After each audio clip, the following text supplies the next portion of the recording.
Welcome to Hub History, where we go far beyond the Freedom Trail to share our favorite stories from the history of Boston, the hub of the universe. This is episode 171, Little Women in Boston. Hi, I'm Nikki. This week, we're talking about Louisa May Alcott and the publication of Little Women. It has been said that, with the penning of the semi-autobiographical novel Little Women, Alcott launched the notion of the all-American girl. With both Sewall and Quincy ancestry, a sharp mind coupled with a determination to succeed, and a life guided by progressive values, Alcott herself was certainly an all-Boston girl. We'll discuss her long journey to overnight success and wrap up the episode with an interview with Sirena Abalian, now portraying Jo in the Wheelock Family Theater's production of Little Women the Musical. Before we begin, I have what I think is very exciting news to share. Longtime listeners may recall episode 18, in which we discussed the incredible life of Dr. Rebecca Lee Crumpler, the first Black female medical doctor trained in the United States. She graduated in 1864 from the New England Female Medical College in Boston. Dr. Crumpler and her husband Arthur are buried in an unmarked grave at Fairview Cemetery in Hyde Park. The Friends of the Hyde Park Library and the Hyde Park Historical Society are currently raising $5,000 for a simple gravestone to honor these two remarkable individuals. We'll include a link to support the project in this week's show notes. Now, it's time for this week's Boston Book Club selection and our upcoming historical event.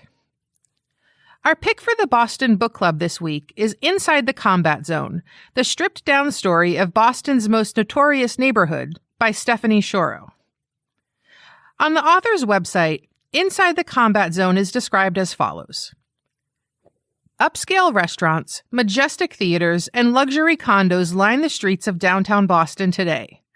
Students, office workers, doctors, and shoppers navigate the busy sidewalks along Washington and Boylston streets, giving little thought to the historical significance of their surroundings. The bustle distracts passersby from what may be the city's dirtiest little secret. These blocks were once home to Boston's most notorious neighborhood. The Combat Zone, a 5-plus-acre city-sanctioned adult entertainment district, was as sordid and alluring as anything found in Amsterdam or Vegas. Indeed, Boston's now Tony neighborhood once resembled the set of HBO's The Deuce, all with the blessing of city officials. Shoro recounts the stories that make the Combat Zone infamous. Meet the dancers who stripped to punk rock, the cops who tried to keep order on the streets, and the hookers who turned tricks and slipped wallets from gullible tourists. Go beyond the enticing marquees promoting all-nude reviews to discover how the Zone, in an era dogged by miserable economics, remained one of Boston's most profitable neighborhoods. With Inside the Combat Zone, Shoro examines the constitutional and societal issues that led Boston to engineer an audacious social experiment, heralded across the nation as the solution to the pornography epidemic. She introduces the players who made it all possible and the antics and tragedies that unfolded as a result of their decisions. The streets come alive through interviews with former city planners, strippers, and porn merchants. Some nostalgically recall the Combat Zone as a seductive adult playground where men and women alike found the freedom to express themselves. Others remember it as a dangerous, crime-ridden neighborhood. Shoro deftly captures a moment in Boston's history that helped shape the city today, and that will likely never be seen again. We'll link to the book in this week's show notes, as well as an interview in which Shoro discusses the book and her draw to the subject matter. And for our upcoming event this week, I'd like to share 2 walking tours that will be available for the upcoming long weekend. In honor of President's Day, our friends over at Boston by Foot have devised special walking tours that will allow you to see Boston through the eyes of our first 2 presidents. George Washington is up first with a tour on Saturday, February 16th. Here's how Boston by Foot describes it. This walk follows the first president on his 6-day visit to Boston as part of his post-inaugural tour of New England 230 years ago. In 1789, Boston was on the cusp of transformation, its economy rebounding from the war years, with its advances in industry, technology, and commerce on show for this most important of visitors. Boston in 1789 was still a town, not a city. Charles Bulfinch had yet to create his many churches and civic landmarks, and the hills of the Shawmut Peninsula were not yet plundered for their gravel and landfill. As a side note, you can get more context for Boston in 1789 from episode 147, where we trace the trial and execution of the so-called pirate Rachel Wall. Wall was the last woman to be executed in Massachusetts, and she was hanged on the Common just days before Washington's presidential visit. Back to Boston by foot. In part, we will walk the route of the civic parade organized for Washington's arrival, stop by many of the sites where he visited, worshipped, and yes, slept, and learn about Governor Hancock's political miscalculation when President Washington came to town. And because even now, almost 225 years later, John Adams still plays second fiddle to George Washington, the Adams Family Tour will be held on Monday, February 17th. Their description begins with the words of 24-year-old John Adams describing the bustling town of Boston in 1759. My eyes are so diverted with chimney sweeps, carriers of wood, merchants, ladies, priests, carts, horses, oxen, coaches, market men and women, soldiers, sailors, and my ears with the rattle-gabble of them all. Follow the words and history of 4 generations of Adamses, from their experiences at the old State House through Beacon Hill and into Back Bay. John, Abigail, and their descendants were prolific writers. The trove of documents they left behind intimately describes their lives, public service, and Boston on the eve of the Revolution to the turn of the 20th century. Both tours begin at 1 p.m., both cost $15 for non-members, and both tours meet near the Old State House. Check out this week's show notes at hubhistory.com/171 for links to more information about how to register and where to meet. And now it's time for this week's main topic. I've come across a quote a few times, though I'm not sure who to attribute it to. You don't grow up to walk 2 steps behind your husband when you've met Joe March. The same could probably be said of Louisa May Alcott, in which case, you may not take a husband at all, choosing to, in her words, paddle your own canoe. Alcott's unconventional nature isn't surprising when you look to her parents and her upbringing. She was born on November 29, 1832, in Philadelphia. The youngest daughter of transcendentalist and educator Amos Bronson Alcott and social worker Abby May, Louisa, or Lou, was the second of 4 daughters. Anna Bronson Alcott was the eldest. Elizabeth Sewall Alcott and Abigail May Alcott were the 2 youngest. The family moved to Boston in 1834, when Bronson established an experimental school and joined the Transcendental Club with Ralph Waldo Emerson and Henry David Thoreau. The Temple School, which operated out of the Tremont Temple, closed after a brief 6-year run. Alcott's frank discussions with the students about the Gospels, birth, and circumcision were considered highly indecent. When he admitted a black girl into the class, the school's fate was sealed. Families withdrew, and the Temple School closed in 1840. Bronson Alcott's opinions on education and tough views on child-rearing, as well as his moments of mental instability, shaped young Louisa's mind with a desire to achieve perfection, a goal of the Transcendentalists with whom the family connected. His attitudes toward Louisa's independent behavior and his inability to provide for his family created conflict between Bronson Alcott, his wife, and his daughters.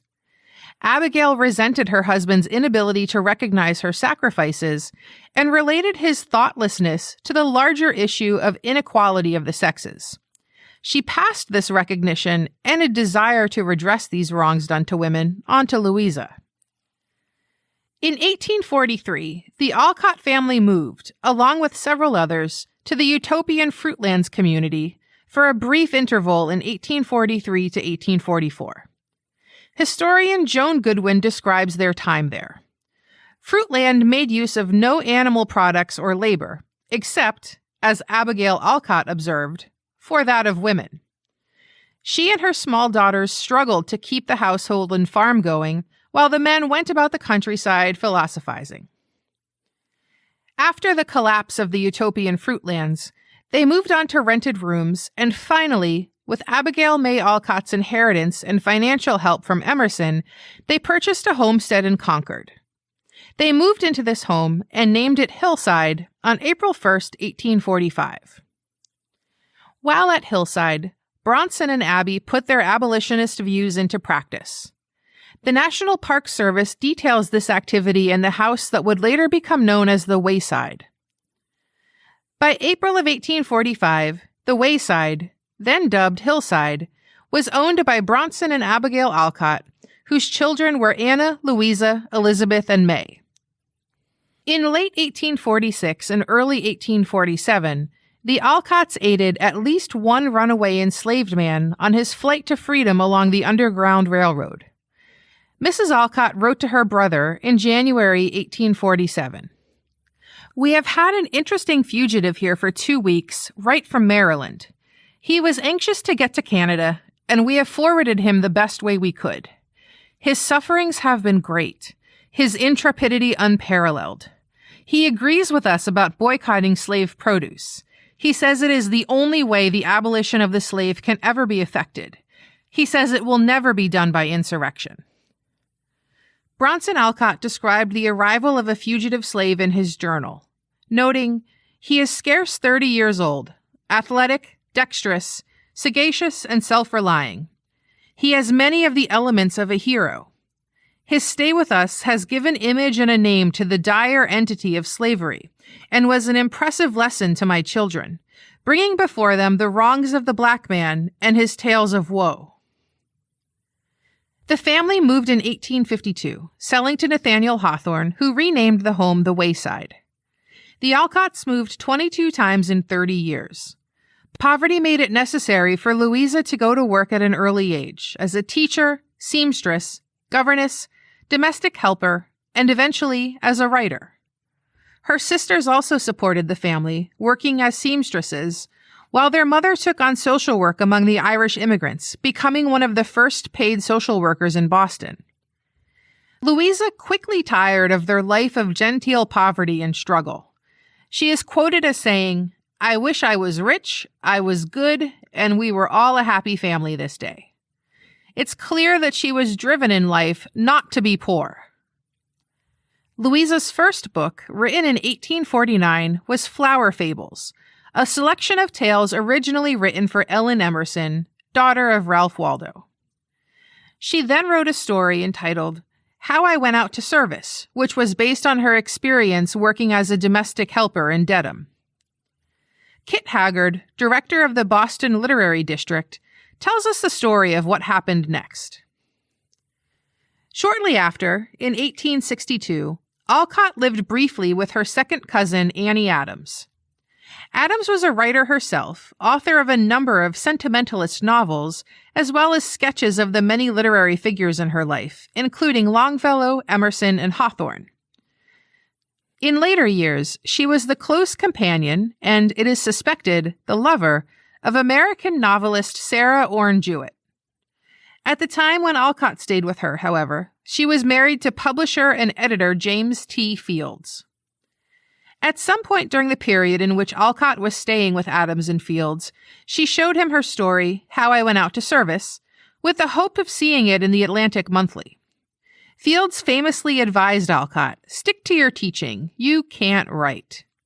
He gave Alcott $40 to support the kindergarten she had recently opened, suggesting that she could repay the loan when she made a pot of gold. The kindergarten was ultimately short-lived, but nothing could have galvanized her more. In her journal, she wrote, "I won't teach, and I can write, and I'll prove it." And in fact, she did see several pieces appear in the Atlantic Monthly. When the American Civil War broke out, she served as a nurse at the Union Hospital in Georgetown for 6 weeks, from 1862 to 1863. She intended to serve 3 months as a nurse, but halfway through, she contracted typhoid and became deathly ill, though she eventually recovered. Her letters home were revised and published in the Boston anti-slavery paper Commonwealth and collected as hospital sketches in 1863. They were republished with additions in 1869. This work brought her first critical recognition for her observations and humor. She wrote about the mismanagement of hospitals and the indifference and callousness of some of the surgeons she encountered. Her main character, Tribulation Periwinkle, showed a passage from innocence to maturity and bore witness to the war. After her recovery, in the mid-1860s, Louisa wrote passionate and fiery novels under the nom de plume A. M. Bernard. Among those are A Long Fatal Love Chase and Pauline's Passion and Punishment. She also produced stories for children, and after they became popular, she did not go back to writing for adults. In 1868, her publisher recommended that she write a book about girls that would have widespread appeal. At first, she resisted, preferring to publish a collection of her short stories. Her publisher pressed her to write the girls' book first, and he was aided by her father, who also urged her to do so. Louisa confided to a friend, "I could not write a girl's story, knowing little about any but my own sisters and always preferring boys," as quoted in Anne Boyd Rue's Meg, Jo, Beth, Amy, a condensed biographical account of Alcott's life and writing. Of this experience, Alcott wrote in her journal, "Niles, partner of Roberts, asked me to write a girl's book. I said I'd try." Alcott set her novel in an imaginary orchard house modeled on her own residence of the same name where she wrote the novel. She later recalled that she did not think she could write a successful book for girls and did not enjoy writing it. "I plod away," she wrote in her diary, "although I don't enjoy this sort of thing."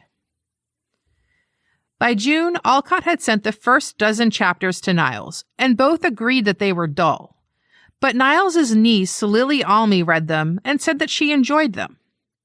The completed manuscript was shown to several girls who agreed it was splendid. Alcott wrote, "They are the best critics, so I should definitely be satisfied." The book's immediate success surprised both her and her publisher. The first printing of 2,000 copies sold out quickly, and the company had trouble keeping up with the demand for additional printings. They announced, "The great literary hit of the season is undoubtedly Miss Alcott's Little Women, the orders for which continue to flow in upon us to such an extent as to make it impossible to answer them with promptness." Alcott delivered the manuscript for the second volume on New Year's Day, 1869, just 3 months after publication of Part 1. In the late 20th century, editions began to combine both portions into one book under the name Little Women, with the latter written portion marked as Part 2. Kit Haggard details what must have been a sweet moment of success in a blog post she wrote in 2019 for Historic Boston, Inc. A few years after the publication of Little Women, Alcott wrote to James Fields, who had rejected her not so many years before, saying, "Once upon a time you lent me $40, kindly saying that I might return them when I made a pot of gold. As the miracle has been unexpectedly wrought, I wish to fulfill my part of the bargain, and herewith repay my debt with many thanks." Historian Joan Goodwin explains how the publication of Little Women changed Alcott's trajectory. From this point on, Louisa May Alcott was a victim of her own success.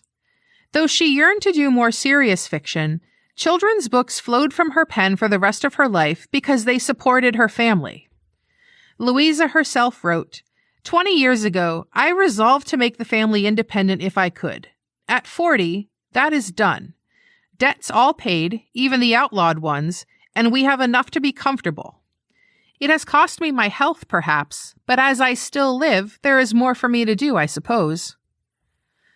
Goodwin goes on to write that now, Alcott gave her energy to practical reforms, women's rights, and temperance.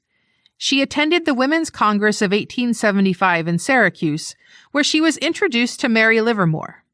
She contributed to Lucy Stone's Woman's Journal, while organizing Concord women to vote in the school election.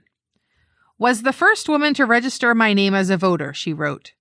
"Drove about and drummed up women to my suffrage meeting. So hard to move people out of the old ruts. And again, helped start a temperance society, much needed in Concord. I was secretary and wrote records, letters, and sent pledges, etc." Of her many activities, marriage was not one of them.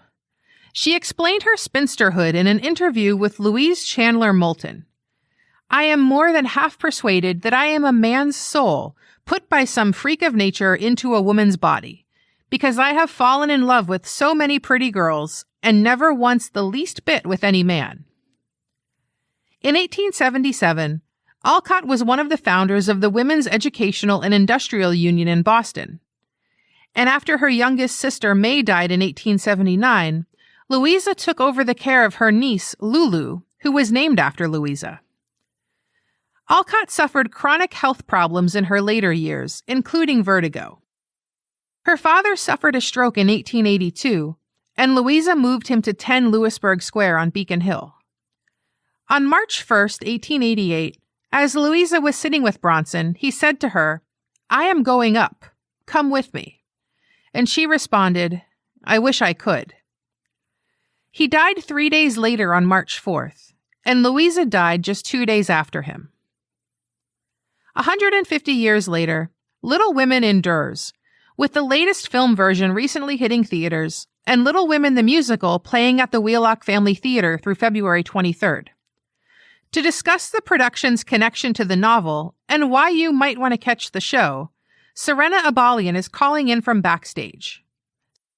Sirena, welcome to the show. Thank you so much for having me. Could you kick things off by telling our listeners how this production, Little Women the musical, picks up from Little Women the novel, which many of our listeners will know and love?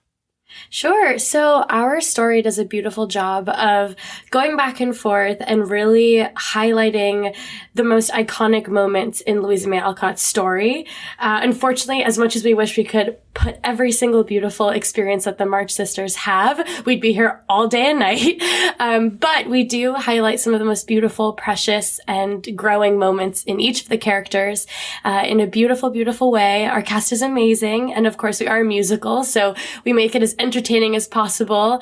And it's a lot of fun. I think we breathe life into the characters in a way that you might not have thought of or experienced when reading the book on your own. Awesome.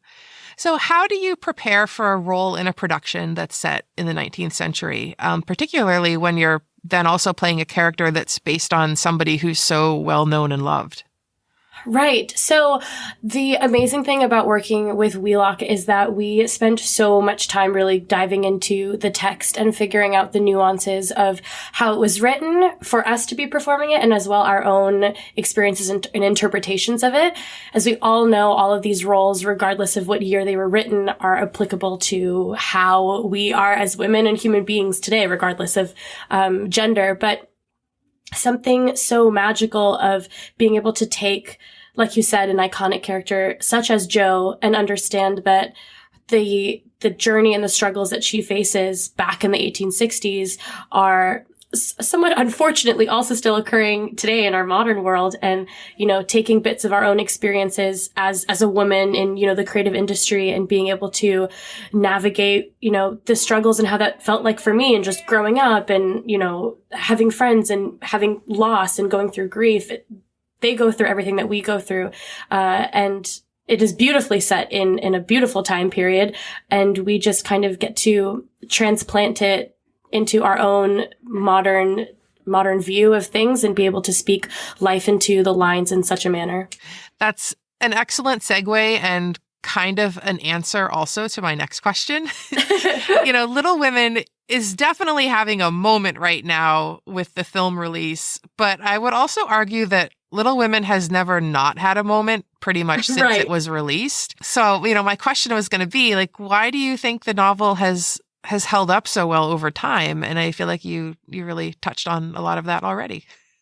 Yeah. I mean, like I said, it's as much as we are continuously fighting for what we believe is right and, gender equality and, pay equality and all that sort of stuff, there will always be this coming of age, regardless of if you're a teenager or if you're, a character like Marmee who's trying to reflect and organize how to take care of a strong group of female women. I think what makes it so relatable decade after decade is that the way that Louisa May Alcott wrote these stories as a reflection of her own life is the truth. And I think it's sometimes rare to be able to find a piece of literature that so well reflects the truth, and not only reflects it, but shines a light on it that makes us feel almost like okay and safe about the fact that we are also going through all of these things, and it's not pretty when we do so. And her story isn't pretty at times. And it doesn't end for many readers the way that they wanted it to end as well. And I think that's life. So when you get to see a piece of work that mirrors what you're going through, it becomes a part of you forever and ever. Yeah, I know that Louisa May Alcott actually got a lot of hate mail about the ending and the fact that Jo did not marry Laurie. People were very, very upset about that. Yes. It was like the Game of Thrones debacle of its day, really. You're so true. You're so right. So for listeners who are not familiar with the Wheelock Family Theater, the theater offers, productions that are professional and affordable and that appeal to children and their families. And, for some of your young audience members, this may be their first exposure to the theater. I think theater is a really powerful tool to introduce children to history because it's so immersive. With all the themes that are happening in this production, what do you hope that your young audience members take away?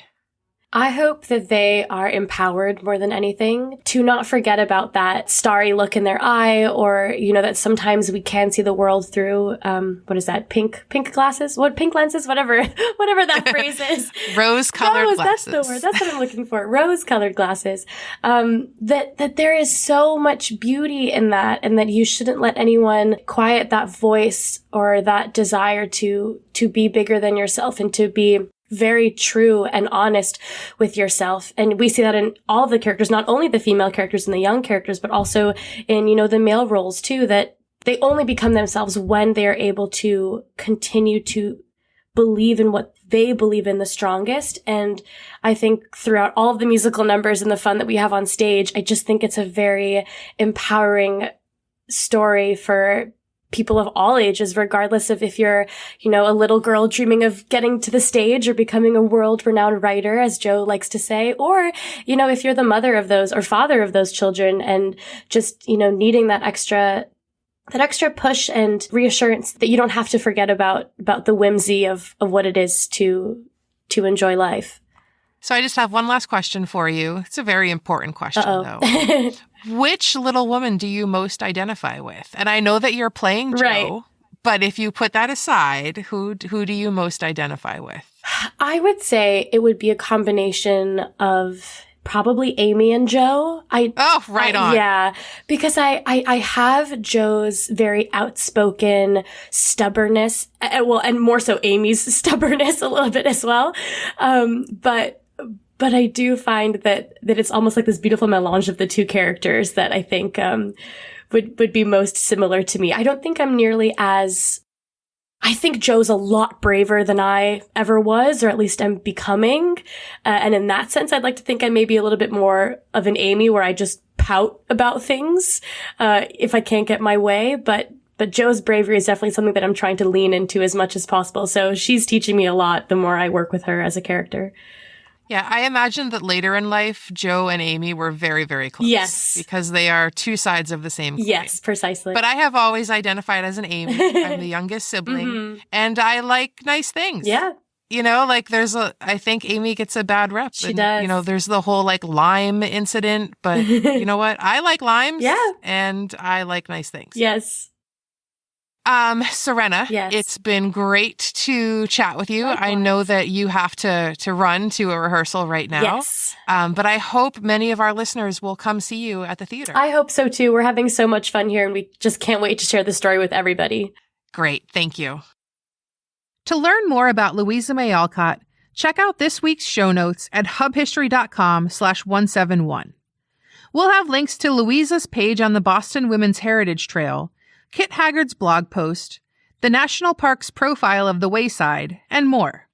And of course, we'll also have links to information about our upcoming event and Inside the Combat Zone, this week's Boston Book Club pick. As I wrap up, I want to thank everyone who sponsors Hub History on Patreon. Over the past year, You've allowed us to start providing transcripts with each episode, and finally to get the show listed on Spotify, which is the fastest growing podcast app.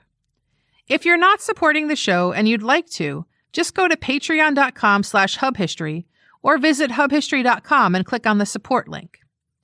Before I let you go, I have some recent reader feedback to share. One of our latest reviews on Apple Podcasts is an endorsement of our show as entertainment for epic road trips. Ryan wrote, "Fascinating history. I suggested to my stepdad that he listen to one episode. We ended up listening for 2,288 miles round trip to Alabama. Thanks so much." And after Mark M. from Utrecht in the Netherlands started supporting us on Patreon, we asked him how he ended up listening to a show about Boston history. He wrote back, in part, "I've been a long-time listener to your podcast. I don't even quite remember how I first learned about it. I think it may have been suggested by a friend of mine who lives in Jamaica Plain a little over a year ago. Or earlier, I'm not sure. Either way, I've always found your show both very interesting and endearing. It's clearly a labor of love. I regularly binge on a couple of episodes at a time on the weekend, and my favorite episodes are usually the last ones I've heard. Although I found the episodes about the regicide and the events surrounding the Glorious Revolution particularly interesting, as they've allowed me to make direct connections between Dutch and New England history. The thing is, I've always been interested in history in general, but in particular, I've always loved to be able to relate greater historical events to local places, and your podcast is great for that." Mark also suggested an episode about settlers from Watertown who moved into the Connecticut River Valley and provoked tensions with New Amsterdam, basically providing a 17th century basis for the Yankees and Red Sox rivalry. Mark, thank you for the kind words, and we'll put your suggestion on the to-do list. We love getting listener episode suggestions. If you want to suggest a topic or leave us any other feedback, you can email us at podcast@hubhistory.com. We're Hub History on Twitter, Facebook, and Instagram. Or you can go to hubhistory.com and click on the Contact Us link. While you're on the site, hit subscribe and be sure that you never miss an episode. And if you subscribe on Apple Podcasts, please consider writing a brief review. If you do, drop us a line and we'll send you a Hub History sticker as a token of appreciation. That's all for now. Jake will be back next week to talk about the Red Scare in Park Square.